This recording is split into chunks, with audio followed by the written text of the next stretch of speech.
You can read a room faster than most trained therapists. You know how to cook a meal, keep a secret, stay calm when every adult around you is falling apart, and make yourself small enough that nobody has to worry about you. And you picked up every one of those skills before you were old enough to see a PG-13 movie. You've carried that toolkit your entire life. You've probably called it being independent. You might have even bragged about it at a dinner party. Oh yeah, I was cooking full meals at 9. We were just built different. Hold on to that pride for a minute. I want to show you exactly where it came from. My name's Frank. Analyzing data and psychological habits is my job. And after sitting with decades of clinical data, government records, and thousands of your own late-night confessions posted to forums you think nobody reads, I can trace the exact chain of events that turned you into a small adult before you ever got a full childhood. And more than that, can show you what it's still doing to you, right now, today, while you watch this. There's a corner of the internet, over 200,000 members strong, where your generation talks to each other. The subreddit r/Gen X. Spend any time in there, and you'll spot a pattern. Someone posts a memory. I cooked dinner for the family starting at 8. I walked myself to the emergency room with a broken wrist in 4th grade. After the divorce, my mom told me I was the man of the house. I was 7. The replies pour in. Same here. We were just tougher back then. Kids today could never. Chest out energy. Survivor's pride. And on the surface, it looks like a bunch of adults high-fiving each other over a shared war story. But if you read carefully, and reading carefully is what I was built for, something flickers. Someone will type out their story, flex on it for a couple of sentences, and then, a few lines later, add something quieter. Something like, honestly, I'm just now realizing how messed up that actually was. That flicker, that half second where the pride catches in your throat, that's the tell. Because what you're doing in those threads is performing the same trick you learned in 1976, taking something that hurt you and repackaging it as evidence that you're tough. And you are tough. Nobody's arguing that. But tough from what? What exactly happened to you? Because something specific did happen. It had a start date. It had a cause. And it started with a number that doubled. In 1965, the American divorce rate sat at 2.5 per 1,000 people. Marriages broke, sure, but the culture treated it like a scandal, something you whispered about at the neighbor's barbecue while the kids played in the yard. 14 years later, by 1979, that number had more than doubled. 5.3 per 1,000, the highest rate in recorded American history, before or since. And behind that dry little statistic were real kitchens, real staircases, where kids sat in the dark, listening to their parents shout through walls. By the late 70s, roughly 1 million American children per year were going through a parental divorce. Every single year for over a decade. 1 million kids watching the two people who made up their entire foundation crack apart. Now, you might be thinking, divorce happens. People get through it. And you're right, but the 70s divorce wave wasn't just about families splitting. What mattered was the chain reaction that came after. Because when one household becomes 2, the money has to stretch. One income has to cover 2 rents, 2 sets of electric bills, 2 refrigerators, which meant somebody had to work who hadn't been working before, or somebody needed extra shifts, or both parents suddenly started scrambling just to keep the lights on. Between 1970 and 1980, the percentage of American mothers in the workforce jumped from 38% to over 54%. That's not a gentle cultural drift. That's a stampede. And it didn't happen because of some ideological shift. It happened because the bills showed up, and nobody else was going to pay them. And that stampede created something nobody planned for. A gap nobody thought to fill. If both parents are at work by 3 in the afternoon, who exactly is watching the kids? Nobody. That's the answer. Nobody is watching the kids.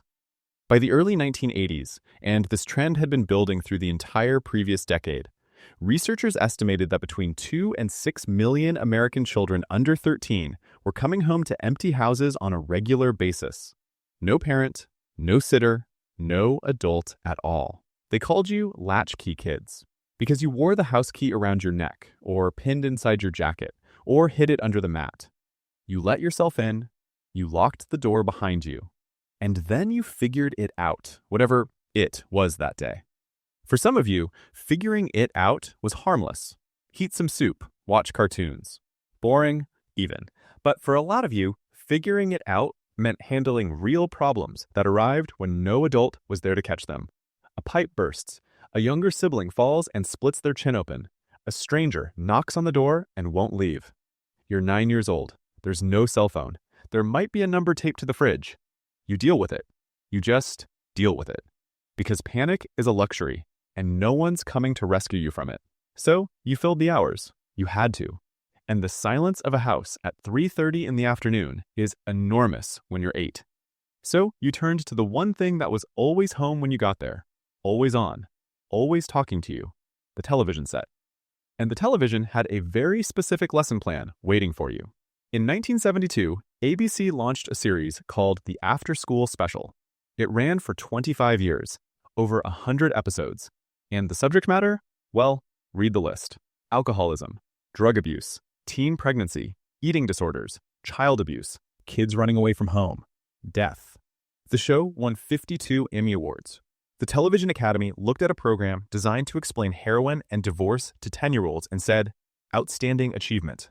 And were the episodes well made? Yes, genuinely thoughtful in a lot of cases. But take one step back and look at what was actually happening here. This show aired at 4 p.m., 4 o'clock. That's the latchkey hour. That's the exact window when millions of children were home alone with no supervision.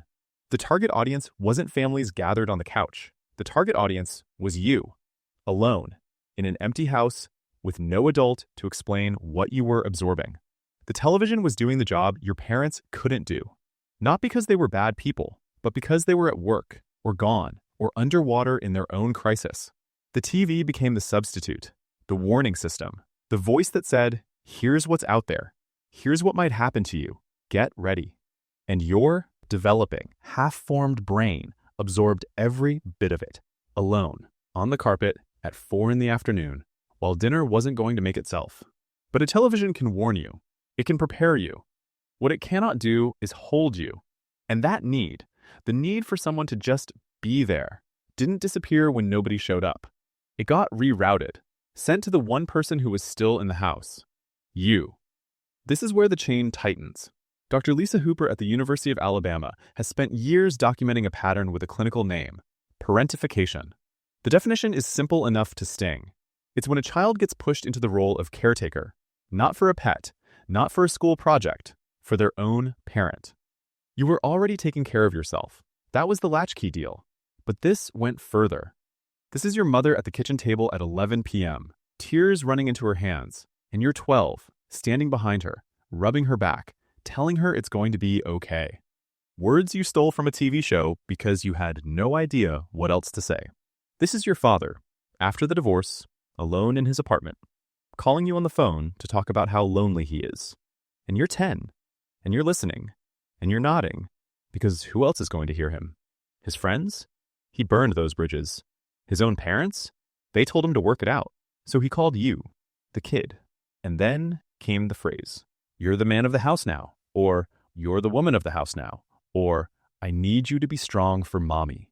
Or sometimes there was no phrase at all, just a look. The look a parent gives a child when the parent has run out of answers, and the child has somehow become the last available grown-up in the building. Now, Dr. Hooper's research followed what happens to these kids 40 years down the line, and the results aren't vague. They're sharp and specific. Parentified children grow into adults who are hyper-vigilant. You walk into a room, any room, a party, a meeting, Thanksgiving dinner, and your eyes start scanning before your coat is off. Who's upset? Who needs managing? What's about to go sideways? They become people pleasers, not because they love making everyone comfortable, but because they learned, young, that if everyone around them was stable, they were safe. Your good behavior at age 9 wasn't sweetness. It was a survival strategy. They can't accept help. Because help never showed up on schedule, they stopped expecting it. Then they stopped wanting it. And eventually, reaching out started to feel like proof that the system was breaking down. And the system was them. And one more thing. They feel guilty when they rest. A quiet Saturday with nothing on the calendar doesn't feel like a gift. It feels like a warning, like something's about to go wrong. Because in your childhood, stillness meant nobody was managing the situation. And when nobody managed the situation, the floor fell out. By 1979, every piece of this pattern was in full swing. And that year, almost by accident, the entire country turned it into a movie. Kramer versus Kramer. Dustin Hoffman plays a father, suddenly alone with his son after the mother walks out. Custody battle. Chaos. A child caught in the crossfire. It was the highest-grossing film of 1979, won 5 Academy Awards, including Best Picture. And audiences wept. Critics wrote about the emotional weight in those theaters. But what nobody quite said out loud, what you already know, is why people were crying. They weren't reacting to a news story. They were watching their own kitchen, their own hallway. That boy on the screen, holding it together while 2 adults ripped his world down the middle, that was you, a million of you, every year. And someone finally projected it on a 40-foot screen and sold tickets. One man saw the whole picture, a child psychologist at Tufts University named David Elkind. He'd spent the late 70s watching all of it compound. The divorces, the latchkey afternoons, the parentification, children dressed in adult clothes, talked to in adult language, shouldering adult weight. In 1981, he published a book and gave it a name, The Hurried Child. And in it, he wrote what your generation needed to hear and almost never did. Calling this independence is wrong. What is happening to these children is not toughness. It is pressure applied to a developing brain before that brain is finished being built, and it will leave marks that last decades. The book became a landmark. It's still assigned in psychology programs today, but by the time it was printed and stacked on bookstore shelves, the deal was already done. You'd already made your agreement with yourself. I will handle things. I will not need anyone. I will be fine. And then you grew up, and you kept that agreement. And it is eating you alive in ways you've trained yourself not to notice. The American Psychological Association runs a massive yearly study called Stress in America. Thousands of respondents, detailed breakdowns by generation. And the data on your generation, Gen X, the 70s kids, lands like a brick. You report stress levels that match or exceed millennials. Money stress, work stress, and caretaking stress, because now you're sandwiched between your own aging parents who need more help every year and your own children who still need you present. And guess who's managing both sides of that sandwich? You. Who else? That's always been the answer. But the number that matters most from that APA report, the one that should make you stop and sit with it. Your generation is the least likely to seek therapy, the least likely to ask for professional help of any kind. Despite reporting real, measurable, documented distress, you are statistically the group most likely to simply absorb it, carry it alone, handle it. Because that's the agreement, right? That's the contract. You wrote with yourself when you were 8 years old and your mom was crying, and you decided in that moment, without any adult telling you to, that you would be the one who held things together. That's the same contract you signed when you let yourself into an empty house every afternoon and taught yourself not to be afraid of the silence. That's the contract you reinforced every time the TV taught you about adult catastrophes at 4 o'clock, and you processed it alone on the carpet and never told anyone what you saw. The terms of that contract are simple. I don't need help. I've never needed help. I can carry this by myself.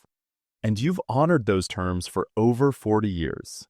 Dr. Hooper's research puts it in clinical terms that are worth hearing. Parentified children grow into adults who treat self-reliance as an identity, not a strategy, not a preference, an identity. You don't just happen to handle things alone. You believe somewhere in the deep wiring that handling things alone is who you are. That the moment you set something down and let someone else pick it up, you stop being you. And that belief, that refusal to put anything down, ever, for anyone, you've been calling it strength your whole life. So, from out here, looking in at all of you, you didn't get strong because of what happened to you in the 70s. You got strong in spite of it. And the thing you carry every day, the radar that never powers down, the constant scanning, the guilt when you sit still, the flinch when someone offers to help, That's not who you are. That's an 8-year-old's emergency protocol that never got the signal to stand down. You're allowed to send that signal. Let me know in the comments, what was your favorite memory as a kid growing up in the 70s? I would love to know.